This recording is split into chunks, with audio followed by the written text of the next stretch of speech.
There's a road hog if I ever saw one. Say, are you short-sighted between the ears or something? That means get over!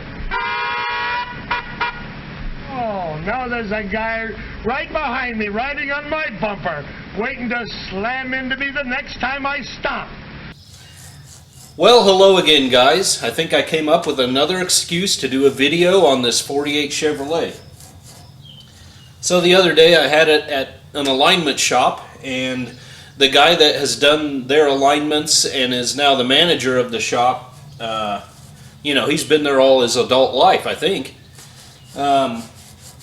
He did an alignment, did a great job, got it back in spec, but the steering wheel was crooked, and he said he pried around on the horn button for a while, didn't want to damage it, so he didn't straighten the steering wheel, which, that's great. Thank you for not doing that. I appreciate it. So, right there you go. I guess one more reason to make a video. So I'm going to get this cleaned up, throw a little anti-seize on the threads, and then I'll bring in here and show you what we're doing. We'll just go in reverse order, huh? Alright, now the first thing we need to do is throw a little spring back on there, and then you're going to have this fancy little collar. It looks like, you know, a dressy backside to the steering wheel, and you've got these 3 hook points, and that's going to hold a snap ring in, for lack of a better term. Now if you can see on here, two of these things are not, one of these things is not the same. This one was broken.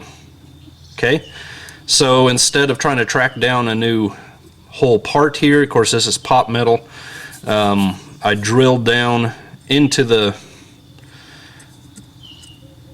hook, I don't know what you want to call it, took actually a finishing nail, put a little bend in it, a little bow, just very light bow, and pushed it down in there so that bow would grab the hole. Then I epoxied it in, I bent a 90 on it and cut it to the same length as our hook points there. So it's going to function exactly the same. You'll never see it, you'll never know it's there. It is probably actually stronger than the pop metal hooks now, but you can be creative, you know, with some things. So anyway, that's good. I'm sorry, my goodness. That'll go on there. And there are 3 obviously corresponding holes on your steering wheel. And this should go on straight now.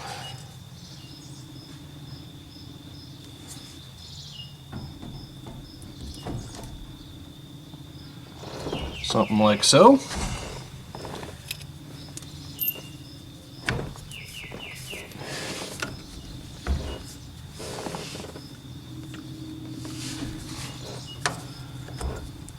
I'll get a washer on there and our nert.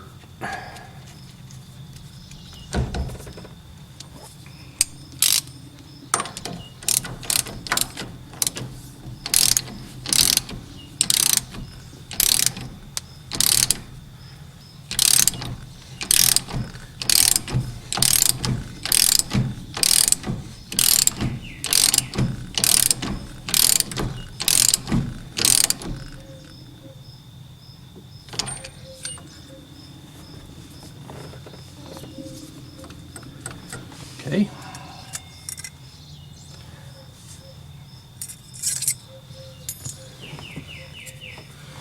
Now you got a big horn button spring, and you got a fancy little plate, and you got 3 tabs. One has a pinch in the middle. That's the beginning and the end of your ring. Doesn't matter where it goes, I suppose, but I like putting it at the bottom. Probably should have disconnected the battery for this, but I didn't. So I'm going to hold this in there, and I'm going to start the ring. The ring goes obviously on the inside of the plate tabs, but on the outside of the hooks.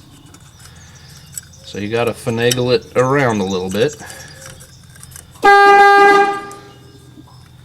Under that one.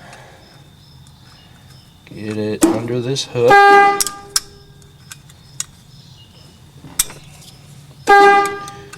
Yeah, hush.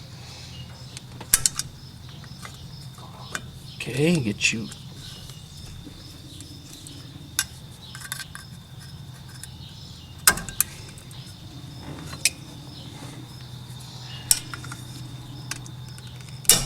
There we go. So you can see we're under all three hook points and under all three tabs there.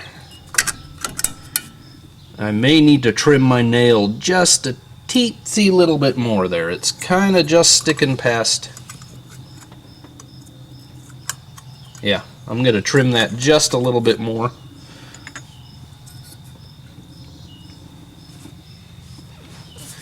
If I can get out of here. Would you move? Excuse me, come on.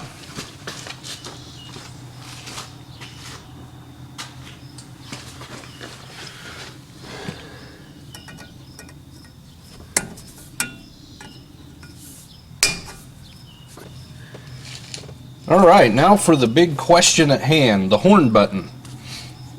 It simply has screw threads soldered on the back of it and a corresponding hole in the plate. So you do not pry this one as you might think, as you have done for so many years. You spin her on.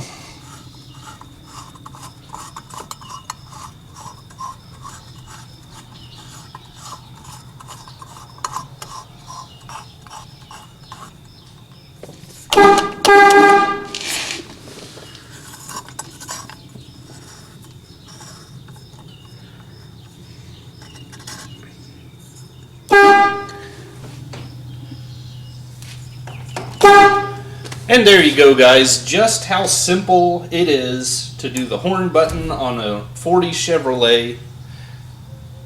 You too can do it.